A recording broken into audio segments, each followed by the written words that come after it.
কোনো কারণ নাই এই যুদ্ধটা চাপিয়ে দিয়েছে। মূলত এটা ইসরায়েল যুদ্ধ। ইসরায়েল আমেরিকাকে এই যুদ্ধে টানতে সক্ষম হয়েছে এবং সেই জন্য নেতানিয়াহু চরম মানবতা বিরোধী অপরাধে গ্রেপ্তারকৃত ওয়ারেন্ট অর্ডার ভুক্ত আসামি। ইন্টারন্যাশনাল কোর্ট অফ জাস্টিস থেকে তার বিরুদ্ধে ওয়ারেন্ট আছে। সেই ওয়ারেন্টভুক্ত আসামিকে প্রশ্রয় আশ্রয় দিচ্ছে ট্রাম্প। তো দুইটা কারণে, একটা হলো তাদের নিউক্লিয়ার ফ্যাসিলিটিকে ডিস্ট্রয় করা, আর একটা হলো তৈলের বাজারটাকে ক্যাপচার করা। এখন আমি অনেকগুলো ভিডিও শুনলাম, এর সবচেয়ে সাবস্টান্টিভ যে আলোচনা শুনলাম সেইটা none other than president Clinton. President Clinton অনেকগুলা ছোট ছোট আলোচনা এখন ইউটিউবে অ্যাভেলেবল, এবং তার যে বর্ণনা এবং যে ব্যাখ্যা ফ্যান্টাস্টিক। যারা ইংরেজি বোঝে আমি তাদেরকে তার এই বিল ক্লিনটনের আলোচনাগুলো শোনার জন্য অনুরোধ জানাবো। বিস্তারিত তিনি ব্যাখ্যা করেছেন, এবং এর ভিতরে একজন ডাক্তারের আলোচনা আমি শুনলাম। সেই ডাক্তার আমেরিকান ডাক্তার ট্রাম্পকে আরেকজন কমেন্টেটর বলছে এটা প্রলিফিক লায়ার, মানে অভ্যাসগত লায়ার। এবং ওই ডক্টর সাহেব বলতেছিলেন যে হি সাফার্স ফ্রম ডাইমেনশিয়া, মানে সিরিয়াস ডাইমেনশিয়া রোগী, এবং এই ডাইমেনশিয়া থেকে তার লিড করে ফেসিজম এবং সেডিজম, এবং অন্য কিছু ডিস্ট্রয় করা, অন্য কিছু ধ্বংস করার ভিতরে সে প্লেজার পায়। আর এই যে সিরিয়াস ডাইমেনশিয়া রোগী, এর নেতা হইল বিবি নেতানিয়াহু।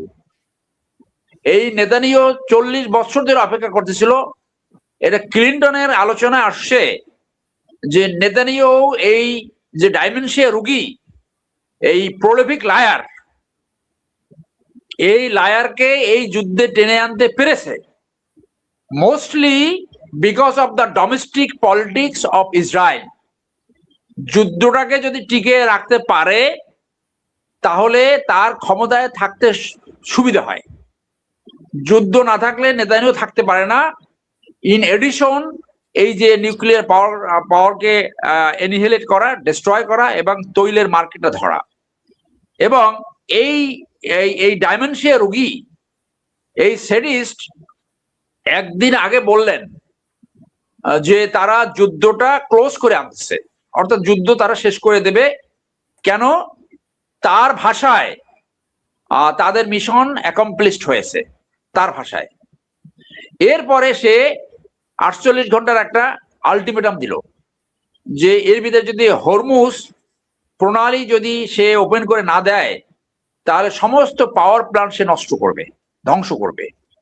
অর্থাৎ যে 90 মিলিয়ন পিপল আছে তাদের উপরে তার এই সেডিজম চাপিয়ে দেবে। তারা বিদ্যুৎবিহীন, হাসপাতাল, পানি সাপ্লাই, সমস্ত ইউটিলিটি সে বন্ধ করে দেবে। এবং এইটা ক্লিয়ারলি মানবতা বিরোধী অপরাধ। জেনেভা কনভেনশন অনুযায়ী সিভিলিয়ান মানুষকে টার্গেট করা এইটা clearly a crime against humanity. তো নেতানিয়াহুর তো ওয়ারেন্ট আছে। আর একটা পজিটিভ দিক হলো আমি দেখলাম যে ইসরায়েলি এইটা নিয়ে এখন বিক্ষোভ হচ্ছে।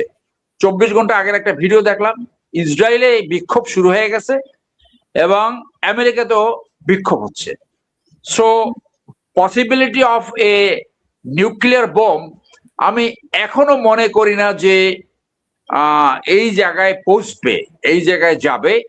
দেন it will be very dangerous.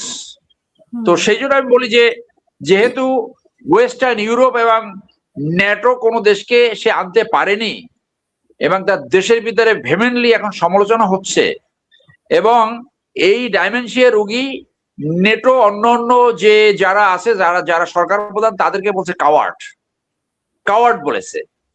তো সেই জন্য আমার মনে হয় যে যেহেতু এই ডাইমেনশিয়া রোগী যে সিদ্ধান্ত সাধারণত আলোচনার করার পরে দেওয়ার কথা, উনি ওনার সোশ্যাল মিডিয়ায়, তার একটা সোশ্যাল মিডিয়া সে লঞ্চ করেছে, ট্রুথ সোশ্যাল, সেইটার মাধ্যমে সে রাত 3টার সময় স্ট্যাটাস দিয়ে তার রাষ্ট্রীয় সিদ্ধান্ত জানায়। তো ডাইমেনশিয়া রোগী তো আর এমনিতে বলতেছে না। তো সেই জন্য আমি মনে করি যে এই যে স্টেট অফ কনফিউশন, এই স্টেট অফ হেজিটেশন এইগুলো চলছে। এরপরও আমি মনে করি যে আমেরিকা একটা রাস্তা খুঁজছে, একটা এক্সিটের রাস্তা খুঁজছে, কিন্তু নেতানিয়াহু এটাকে প্রলং করার আরো চেষ্টা চালিয়ে যাবে।